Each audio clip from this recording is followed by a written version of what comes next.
जय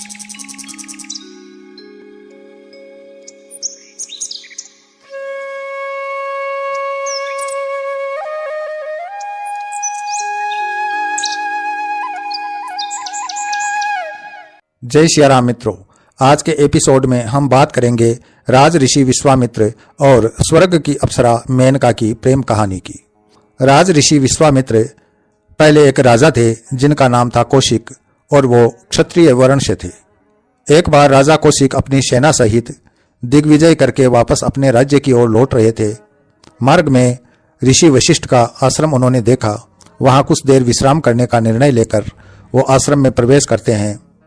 मुनि वशिष्ठ उन सभी का सेना सहित स्वागत सत्कार करते हैं और पूरी सेना को और राजा कौशिक को भोजन करवाते हैं। राजा कौशिक यह देखकर आश्चर्यचकित रह जाते हैं कि इस आश्रम में इतने लोगों के भोजन का कोई प्रबंध नहीं नजर आ रहा है और इतने कम समय में इतना स्वादिष्ट भोजन कैसे तैयार हो गया। वो अपनी जिज्ञासा मुनि वशिष्ठ के सामने प्रकट करते हैं तो मुनि वशिष्ठ कहते हैं कि मेरे पास नंदनी गाय है जो कि कामधेनु की पुत्री है। कामधेनु समुद्र मंथन से निकली हुई गाय थी। मैं नंदनी के सामने अपनी इच्छा प्रकट करता हूँ और नंदनी उस इच्छा को तुरंत ही पूरा कर देती है। तो इतने सैनिकों को भोजन करवाने की जो बात है वो मेरे लिए कोई असंभव कार्य नहीं है। अब राजा कौशिक सोचते हैं कि मैं राजा हूँ और मैंने दिग्विजय की है, यह गाय मेरे पास होनी चाहिए। वो मुनि वशिष्ठ से नंदनी को मांगते हैं लेकिन मुनि वशिष्ठ स्पष्ट मना कर देते हैं। उसके बाद राजा कौशिक अहंकार और मद में चूर होकर मुनि वशिष्ठ से उनकी प्रिय गाय नंदनी को छीनने का प्रयास करते हैं। मुनि वशिष्ठ क्रोधित होकर राजा कौशिक की संपूर्ण सेना को नष्ट कर देते हैं।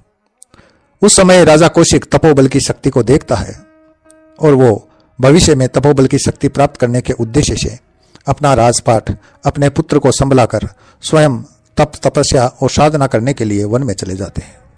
वन में रहते हुए वो कई देवी देवताओं की तप और साधना करते हैं, अस्त्र शस्त्र और दिव्यास्त्र प्राप्त करते हैं और फिर वो अपने प्रतिद्वंदी मुनि वशिष्ठ को ललकारते हैं। दोनों के बीच में फिर युद्ध होता है लेकिन मुनि वशिष्ठ इस युद्ध में भी जीत जाते हैं। इसका कारण यह था कि मुनि वशिष्ठ ब्राह्मण थे और विश्वामित्र क्षत्रिय थे। इसलिए ब्रह्मत्व प्राप्त करने के लिए ऋषि विश्वामित्र एक घनघोर जंगल में तप और साधना करने लगे ताकि वो ब्रह्म पद प्राप्त करके और ब्रह्मास्त्र प्राप्त करें और मुनि वशिष्ठ को युद्ध में पराजित करें और अपना प्रतिशोध इस तरह से पूरा करें। ऋषि विश्वामित्र उस घनघोर जंगल में तप में इतने लीन हो गए कि उनके शरीर के ऊपर जाले लग गए। उनको अपने शरीर की सुधि नहीं थी। बाहरी वातावरण से वो अप्रभावित होकर शिलावत तप और साधना में लीन थे।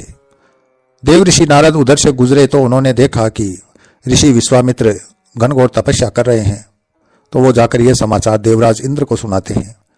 इंद्र सोचते हैं कि जरूर विश्वामित्र मेरा इंद्रासन प्राप्त करने के लिए ही तप और साधना कर रहा है। किसी भी तरह से विश्वामित्र को इस तपस्या के मार्ग से भटकाना होगा। वो इस कार्य के लिए स्वर्ग की सबसे सुंदर अप्सरा मेनका को चुनते हैं और साथ में वायुदेव और कामदेव को भी उसके सहयोग के लिए भेजते हैं। तीनों जने उस स्थान पर आते हैं जहां ऋषि विश्वामित्र तपस्या में लीन थे। वो अपने अस्त्र शस्त्र उन पर चलाते हैं। मेनका एक पृथ्वीलोक की सामान्य स्त्री के रूप में आती है लेकिन उसका अप्रतिम रूप और सौंदर्य देखकर ऋषि विश्वामित्र का मन डोल जाता है। वो कामातुर हो जाते हैं और तपस्या से उठ खड़े होते हैं। पूछते हैं, सुंदरी तुम कौन हो? मेनका अपना परिचय छुपा लेती है और यही बताती है कि मैं पृथ्वीलोक की एक स्त्री हूँ। कामातुर विश्वामित्र मेनका के साथ शारीरिक संसर्ग करते हैं और उसके बाद वो गंधर्व विवाह कर लेते हैं। दोनों पति पत्नी के रूप में अपने आश्रम में रहना शुरू कर देते हैं। अब राज ऋषि विश्वामित्र सन्यासी से गृहस्थ हो गए थे। उसी कालावधि में मेनका गर्भवती हो जाती है और एक कन्या का जन्म होता है। साथ रहते रहते मेनका भी ऋषि विश्वामित्र से प्रेम करने लग गई थी और वह किसी भी तरह से उनको और अपनी बच्ची को छोड़कर जाने को तैयार नहीं थी। तभी देवराज इंद्र उससे मिलने आए। आकर बताया कि तुम पृथ्वीलोक की साधारण स्त्री नहीं हो, तुम स्वर्ग की अप्सरा मेनका हो और तुम्हारा स्वर्ग में लौटने का समय आ गया है। पृथ्वीलोक पर जिस कार्य के लिए तुम्हें भेजा गया था वो कार्य तुमने संपूर्ण कर लिया है और ऋषि विश्वामित्र को तपस्या के मार्ग से भटका दिया है। अब तुम्हें वापस स्वर्ग लौटना है। तो मेनका अपनी पुत्री को एक नदी के किनारे पर छोड़ देती है, जिसको बाद में कणव ऋषि उठाकर ले जाते हैं और पुत्री की तरह पालन करते हैं। मित्रों, कल के वीडियो में मैंने जो शकुंतला और दुष्यंत की प्रेम कहानी का वीडियो डाला था, यह वही शकुंतला थी जिसकी रक्षा संकुत नाम के पक्षियों ने अपने पंख फैलाकर चारों ओर से उस बच्ची की रक्षा की थी, ताकि कोई नरमांस भक्षी जानवर उसका मांस न नोचे, उसको किसी तरह का नुकसान नहीं पहुंचाए। मेनका वापस स्वर्गलोक लौट जाती है। तो इसी के साथ ये प्रेम कहानी है, उसका अंत हो जाता है। मैं अपनी वाणी को यहीं विराम देता हूं। अगले वीडियो में फिर मिलते हैं, तब तक के लिए जय श्री राम।